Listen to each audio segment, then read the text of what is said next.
Bonjour, je souhaitais vous parler aujourd'hui de l'importance de réinvestir son corps en tant que femme. Pourquoi ce thème? Parce que déjà, de par ma propre expérience, ou bien lors de rencontres, de partage avec d'autres femmes, que ce soit lors des cercles auxquels j'ai participé, lors des cercles que j'ai accompagnés également, j'ai entendu cette problématique-là qui est vraiment très récurrente de l'impossibilité pour de nombreuses femmes de s'écouter. Par exemple, lorsqu'on est fatigué, est-ce qu'on va se permettre de se reposer ou pas? Est-ce que si on sent qu'on n'a pas très envie, est-ce qu'on va se permettre de dire non? Est-ce que lorsqu'on a vraiment envie de quelque chose, est-ce qu'on va aller vers ça? Ou est-ce qu'on va encore, avec le mental, se dire, ah mais non, mais il vaut mieux, j'ai besoin de, voilà, j'ai ça à faire. Donc, quelle place on s'accorde? Et ça, c'est vraiment en lien avec l'écoute du corps finalement. Parce que c'est notre corps qui nous dit qu'est-ce qu'on veut, où on en est, qu'est-ce qu'on ressent. Est-ce que c'est oui, est-ce que c'est non? Voilà, et tant qu'on n'en est pas conscient, on se laisse un peu balloter dans la vie parfois et on en arrive à de l'épuisement, on peut en arriver à se retrouver dans des situations qui ne nous conviennent pas du tout, à un style de vie finalement pas du tout adapté ou vraiment à être à côté de sa vie parce que on s'est pas écouté ou voilà, on a préféré ne pas écouter ce que notre corps nous disait. Donc voilà, il y a souvent de ça, c'est vraiment très présent. Il y a aussi la possibilité d'être complexé, de ne pas aimer son corps, de se comparer aux autres femmes, d'avoir un modèle de corps parfait ou d'un modèle de femme vers lequel on souhaite tendre et voilà, se comparer. Il peut y avoir beaucoup de ça chez les femmes. Et enfin, il y a aussi la méconnaissance de son fonctionnement de femme cyclique. Moi, très longtemps, je sentais que j'avais des variations d'humeur et je me disais, oh là là, voilà, je change d'humeur, je vais bien, je vais moins bien, je change d'idée, je change d'avis, des choses comme ça. Bon. Et puis finalement, grâce au cycle, grâce à la compréhension du cycle, en fait, que nous sommes cycliques de par nos hormones, euh, eh bien, j'ai compris que c'était tout à fait normal de pas être comme ça, linéaire, et d'avoir des changements d'humeur. Alors, selon les femmes, c'est plus ou moins marqué, bien entendu, et puis parfois on s'écoute tellement pas qu'on voit même pas ou qu'on fait pas le lien. Mais parfois, en faisant le lien, en essayant d'observer comment ce qui nous arrive, ce que l'on ressent pendant son cycle menstruel, alors bien sûr, surtout si l'on ne prend pas de la pilule, hein, sinon c'est un cycle artificiel et dans ce cas on peut se relier à la lune. Mais en vraiment écoutant ce cycle, sur plusieurs mois, on peut accéder à plus de compréhension de son état, de ses émotions peut-être, et du coup adapter une attitude envers soi-même qui soit plus dans la compréhension, dans la douceur et dans l'amour. Donc, il y a aussi, au niveau de la sexualité féminine, très longtemps, la sexualité féminine n'a pas été encouragée, a été vraiment quelque chose de honteux, de caché. La sexualité, c'était juste pour procréer. Voilà, et c'était la zone sexuelle, en plus, chez nous, chez les femmes, c'est caché, c'est entre les cuisses. Donc c'est quelque chose qu'on pouvait vraiment nier, on peut faire une croix dessus et vraiment faut pas en parler.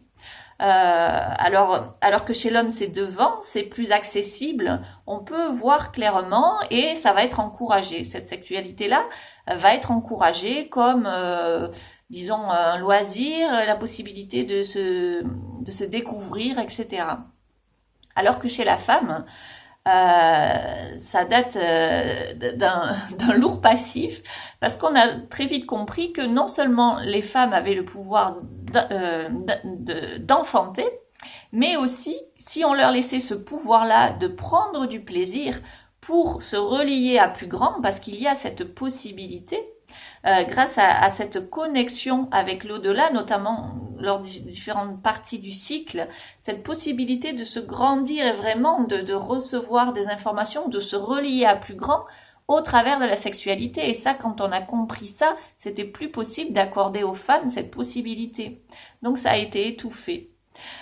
Et en nous, même si on a eu une éducation assez moderne, si on nous a pas parlé de la sexualité comme quelque chose de tabou, d'ailleurs souvent on ne nous en a pas parlé du tout, ça peut rester quand même en nous. L'information est passée dans nos cellules. L'information qu'ont reçue nos grands-parents, nos arrière-grands-parents, toute notre lignée de femmes, c'est en nous quand même. Et ça peut ressortir à divers moments de notre vie. Il y a des moments de notre vie où on peut être complètement à l'aise avec ça et tout d'un coup, il peut y avoir des mémoires comme ça. Des mémoires de honte, des mémoires d'abus aussi qui ressortent. Et du coup, ce que cela crée, on va bloquer, on va se rendre insensible, on va se couper de notre corps de nouveau.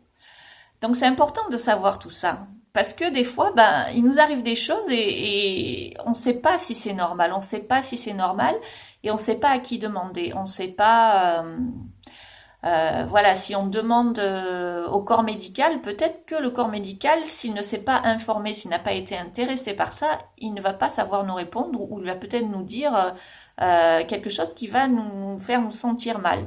Sentir que peut-être on va pas bien, quoi, hein, finalement. Donc c'est important d'aller chercher l'information. Il y a de plus en plus d'accès facile à l'information grâce à Internet. Il y a des groupes Facebook sur la gynécologie, par exemple, sur le féminin, où on peut poser des questions, les questionner. Est-ce que c'est normal? Est-ce que c'est normal de ressentir ça?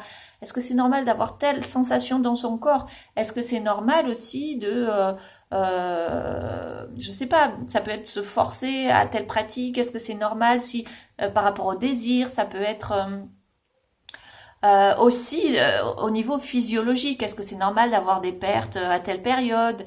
Est-ce que anatomiquement je suis normale? Est-ce que mon sexe est normal? Est-ce que c'est normal si mes petites lèvres, les lèvres internes, sont plus grandes que les lèvres externes? Parce que si on regarde sur internet vulve, on va voir des vulves de petites filles, hein, même si ce sont des femmes adultes, des vulves qui sont vraiment mises en valeur dans le porno, sans poils, avec les petites lèvres cachées et les grandes lèvres qui recouvrent. Donc on va peut-être pouvoir commencer à douter et avoir encore plus honte de cette partie que l'on peut ne pas trouver belle aussi, hein, et que l'on méconnaît. Moi-même, je pensais connaître à peu près tout sur l'anatomie. Et là, récemment, j'ai fait une formation sur la sexualité, le bassin, le périnée, et j'ai découvert énormément de choses. Il y a aussi quel rapport on a en tant que femme avec notre corps. Des fois, on peut avoir l'impression de prendre soin de soi parce qu'on va chez l'esthéticienne, on se maquille, on va chez le coiffeur, on s'embellit, etc. On aime s'habiller, porter de beaux vêtements. Mais est-ce qu'on s'occupe vraiment de soi et surtout, est-ce qu'on est pleinement dans son corps? C'est pas forcément relié en fait. C'est pas forcément relié. On peut faire tout ça juste pour l'aspect extérieur parce qu'on veut montrer quelque chose de nous. Mais la présence au corps, c'est vraiment autre chose. Est-ce que par exemple, quand je me nettoie, est-ce que je suis dans la sensation de ma main sur mon corps? Est-ce que je sens? Ou est-ce que je récure quand je me douche, je fais vite, hein, et je vais vite oublier ce corps, ne pas y penser à hop, je dois partir. Ou est-ce qu'on est vraiment présent à soi? Comment va mon corps aujourd'hui? Quelle information il me délivre? Est-ce qu'il y a de la fatigue? Est-ce que je me sens en joie? Est-ce que, voilà. Le retour au corps, c'est vraiment ça. Et ça va permettre de vraiment se reconnecter à soi et de mieux répondre vraiment à ses besoins profonds. Ça peut amener aussi à avoir aussi davantage accès au plaisir parce qu'on connaît son corps, on sait ce qui nous fait plaisir, on sait comment ça fonctionne. Donc connaître son corps, se mettre au contact de son corps, écouter son corps, ça peut vraiment aider aussi à ne plus laisser son corps aux mains des spécialistes, on va dire par exemple des gynécologues, des médecins, quand on a des problèmes, etc. Aller chercher la connaissance, ça peut permettre aussi de dire non quand on sent que c'est pas tout à fait juste ce qu'on nous propose. Ça peut être aussi dire non à nos partenaires sexuels quand on sent que c'est pas bon pour nous. Ou peut-être les amener à quelque chose que l'on connaît justement pour avoir plus de plaisir.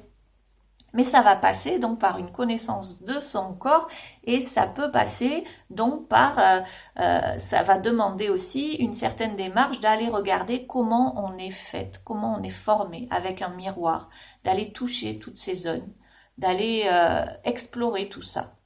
Alors voilà, ça peut créer de l'aversion, du dégoût, surtout si on a si on porte de la honte par rapport à cette zone-là.